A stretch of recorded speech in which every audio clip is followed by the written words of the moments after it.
বালি হাঁসগুলো অনেক বড় হয়ে গেছে। এদের বয়স প্রায় 7 মাস এখন, কিন্তু এদের মধ্যে পুরুষ মহিলা বোঝা যাচ্ছে না। তো আপনারা যদি কেউ জেনে থাকেন, কারো যদি অভিজ্ঞতা জেনে থাকে, অবশ্যই জানাবেন যে এদের মধ্যে কয়টা পুরুষ কয়টা মহিলা হতে পারে। এখানে 4টা, আর এই একটা 5টা।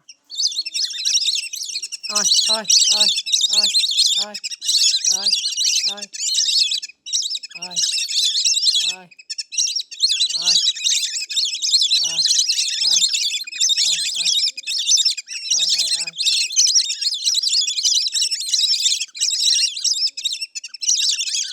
আয় আয় আয় আয় আয় আয় আয় আয় আয় আয় আয় আয়